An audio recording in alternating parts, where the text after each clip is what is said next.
सोचो आप एयरपोर्ट पर सिक्योरिटी चेक करा रहे हो, लेकिन आप घर से ये डिक्लेयर नहीं करके आते कि आपके बैग में कौन सा सामान रखा है, तो हो सकता है कि आपको रोका भी जाए या फिर वापसी भी किया जा सकता है। यस बिल्कुल, मेटा का एल्गोरिदम भी कुछ इसी प्रकार से काम करता है। अगर आप मेटा को डिक्लेयर नहीं करते हो कि आपका एड किस कैटेगरी का है, तो हो सकता है कि वो आपका एड अकाउंट रिस्ट्रिक्ट भी कर दे या फिर परमानेंटली डिलीट भी कर दे और एड रिजेक्ट तो होती ही रहेगी।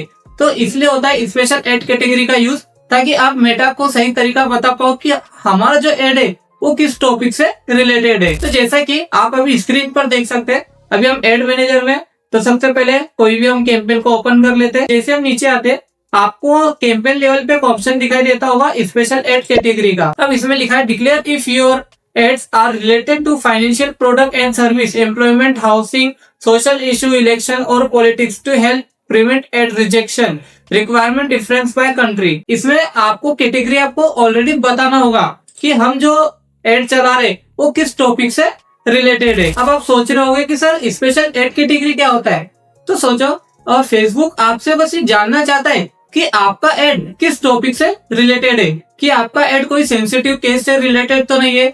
अब सेंसिटिव केस का मतलब जैसे आप किसी ऑडियंस को मिसलीड कर रहे हो या उन्हें टारगेट कर रहे हो, तो ये रिस्की हो सकता है। तो इसलिए मेटा को पहले कंफर्म कर दो कि आपका एड किस टॉपिक से रिलेटेड है। तो यही होता है स्पेशल एड कैटेगरी। ये कोई बहुत बड़ी चीज नहीं होती है, बस एक सिंपल होता है कि आप मेटा को डिक्लेयर कर दो। अब इसमें आपको 4 ऑप्शन होते हैं। आपको दिखता है फाइनेंशियल प्रोडक्ट एंड सर्विस वाला, फिर आता है एम्प्लॉयमेंट, हाउसिंग और सोशल इशू, इलेक्शन और पॉलिटिक्स। सबसे पहले होता है financial product and service. Ad for credit card, long term, financial, current and saving account, investment service, insurance service और अदर रिलेटेड फाइनेंशियल अपॉर्चुनिटी। जैसे आप कोई क्रेडिट कार्ड के लिए आप एड लगा रहे हो, या फिर यहाँ पे लॉन्ग टर्म फाइनेंशियल सर्विस के लिए लगा रहे हो, या करेंसी एंड सेविंग अकाउंट के लिए लगा रहे हो, इन्वेस्टमेंट के लिए लगा रहे हो। जैसे बहुत सारे लोग इन्वेस्टमेंट के लिए लगाते हो, आप कोई लोन के लिए लगा रहे हो, या फिर कोई भी जो फाइनेंशियल प्रोडक्ट से रिलेटेड चीज आती है, तो आपको बस डिक्लेयर करना होगा कि भाई मेरा जो प्रोडक्ट है या जो मैं एड लगा रहा हूँ वो फाइनेंस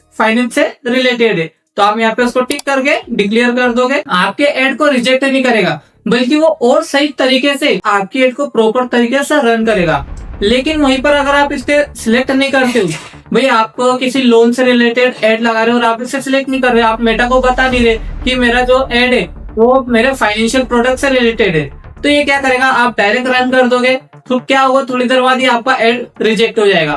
फिर अगर आपने इसे 2-3 बार स्टेप प्रोसेस कर दी, तो आपका जो एड अकाउंट है वो परमानेंटली डिसेबल हो जाएगा। अगला होता है एम्प्लॉयमेंट वाला ऑप्शन।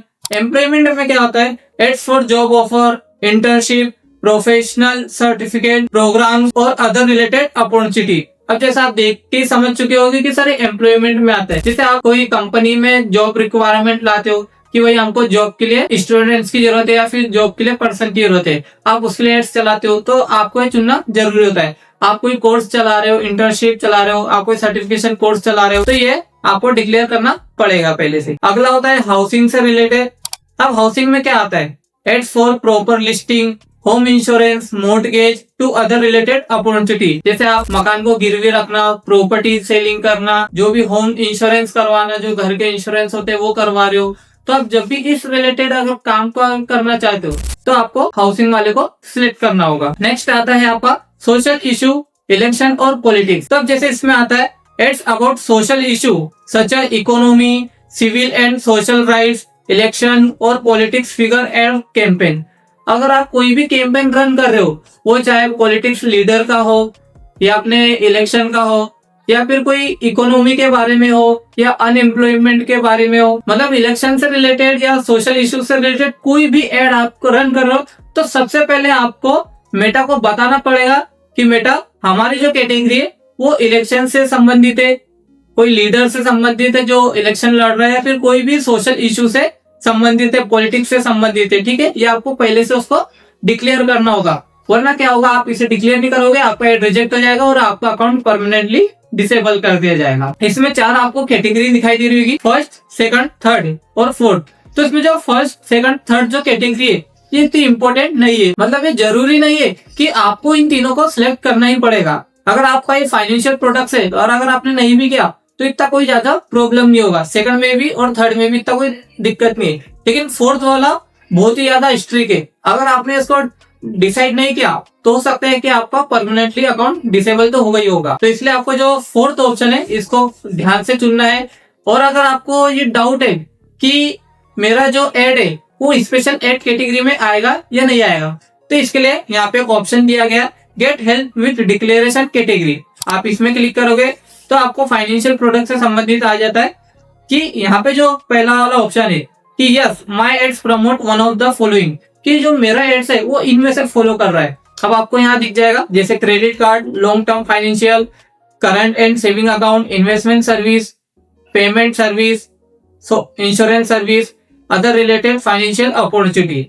अगर आपको कोई भी अगर आपका एड इनमें से रिलेटेड है तो इसको यस कर देना। लेकिन आपको लग रहा है कि इनमें से रिलेटेड नहीं है, आपका जैसे अब होता है no my ads promote one of the thing, आपका प्रोडक्ट फाइनेंशियल प्रोडक्ट जैसा दिखता है लेकिन वो होता नहीं है। जैसे अनरिलेटेड एक्टिविटीज, उसमें कोई एक्टिविटीज नहीं है। गिफ्ट कार्ड, जैसे बहुत सारे जो फेस्टिवल आते तो उन गिफ्ट कार्ड क्या करते हैं कि भाई ये आप कूपन कोड का यूज करोगे तो आपको इतना गिफ्ट मिलेगा, तो ये कोई फाइनेंशियल प्रोडक्ट नहीं है, ये बस एक सर्विस है, तो ये इसको नो करते हैं, ये मतलब फाइनेंशियल प्रोडक्ट के अंदर नहीं आता है। फाइनेंशियल मैनेजमेंट एजुकेशन, आप फाइनेंशियल मैनेजमेंट एजुकेशन के बारे में टिप्स एंड पढ़ा सकते हो या फिर उसके बारे में कोर्स लॉन्च कर सकते हो, तो ये भी कोई फाइनेंशियल प्रोडक्ट नहीं है, तो आप इसको नो कर सकते हो, मतलब ये स्पेशल एड कैटेगरी में नहीं है। फिर टैक्स एंड अकाउंट सर्विस, ये भी फाइनेंशियल एड कैटेगरी में नहीं आता।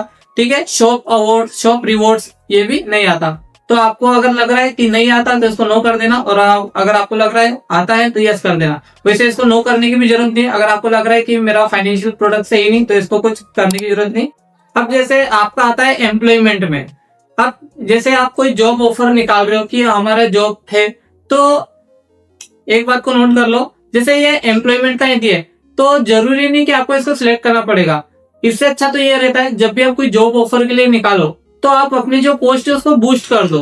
आप जब भी एड लगाने जाते हो या फिर कोई इंस्टाग्राम पे कोई पोस्ट डालते हो तो वहाँ पे आपको नीचे दिखाई देता होगा बूस्ट करे या बूस्ट पोस्ट। तो सबसे ज्यादा जो बेस्ट अच्छा रन करता है, जो मैंने खुद एक्सपीरियंस किया है, जो ज्यादा रिजल्ट अपने को देता है वो बूस्ट करने से देता है, ना कि यहाँ पे एड कैंपेन में रन करने से। तो अगर आप कोई जॉब ऑफर के बारे में बता रहे हो तो आप बूस्ट पोस्ट कर लेना, ठीक है, वो ज्यादा बेस्ट रहता है। और बाकी सर्टिफिकेशन कोर्स प्रोग्राम चला रहे हो तो एम्प्लॉयमेंट को सिलेक्ट कर सकते हो, और नहीं भी किया तो कोई बड़ी बात नहीं है, आप नहीं भी करोगे तो एड बराबर चलेगी। लेकिन देख लेना अगर आपका पहला एड अगर रिजेक्ट हो जाता है तो सेकंड टाइम से इसको टिक जरूर करना। अगला आता है हाउसिंग से।